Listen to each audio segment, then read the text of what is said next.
Hello बच्चों, भूगोल के इस 5वें चैप्टर में आज हम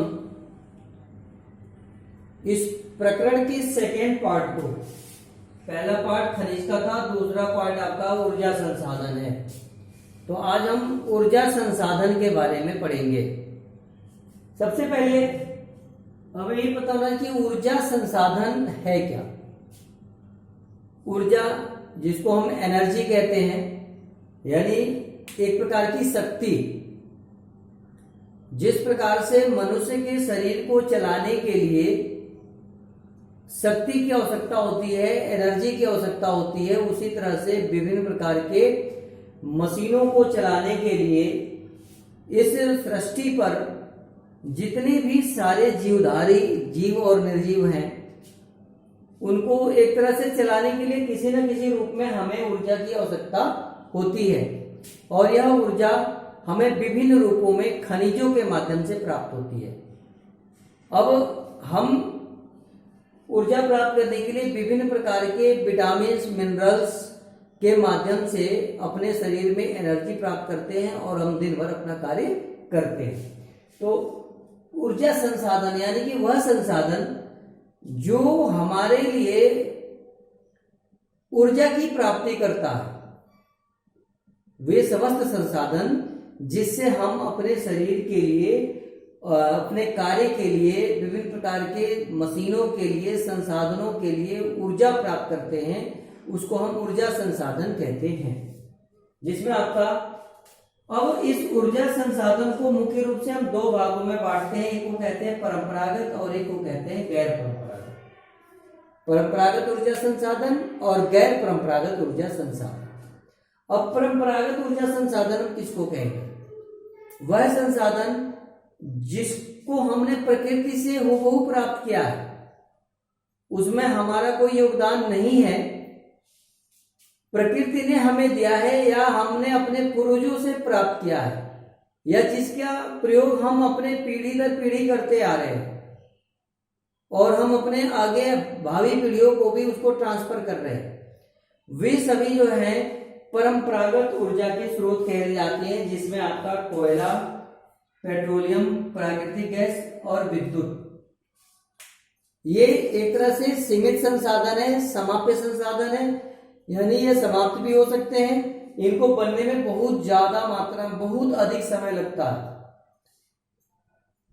तो उसी तरह से जबकि गैर परंपरागत ऊर्जा जो है, गैर परंपरागत ऊर्जा संसाधन वह संसाधन है जो हमारे पूर्वजों से हमें प्राप्त नहीं हुआ या जिसका प्रयोग हम पहले से ही करते हुए नहीं आ रहे।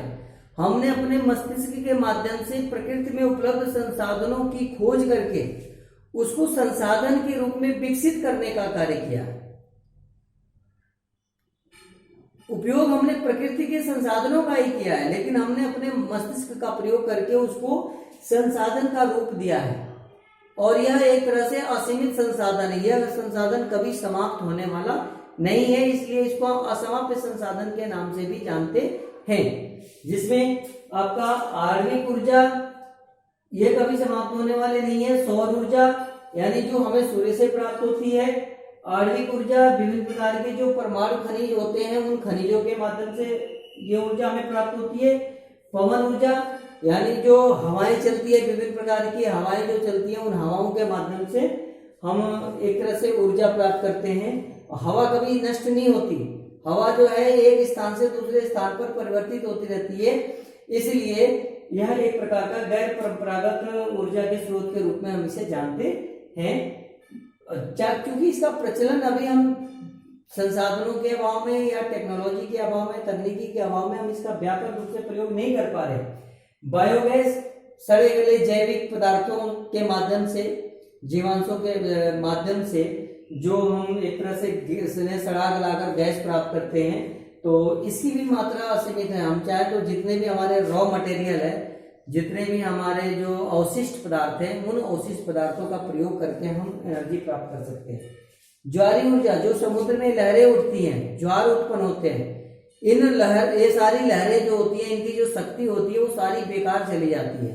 अगर हम इनकी लहरों की शक्ति को ऊर्जा में यदि परिवर्तित कर सके तो वो हमारे लिए एक तरह से गैर परंपरागत सोर्स के रूप में यह बहुत ही सुनहरा अवसर के रूप में सिद्ध हो सकता है। भूतापीय ऊर्जा यानी कि जो हमारे पृथ्वी का जो टेम्परेचर है, तापमान है, इस तापमान के माध्यम से भी हम एक तरह से ऊर्जा प्राप्त कर सकते हैं।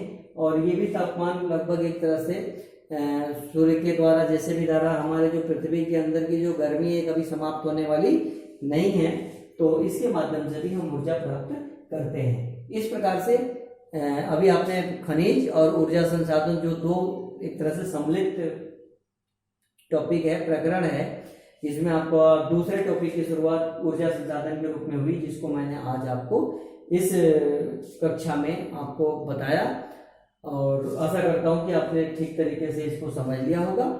अब मैं एक एक ऊर्जा के साधन को, परंपरागत ऊर्जा के जो साधन हैं 4, इनको नेक्स्ट क्लास में बताने के लिए फिर उपस्थित होऊंगा। धन्यवाद।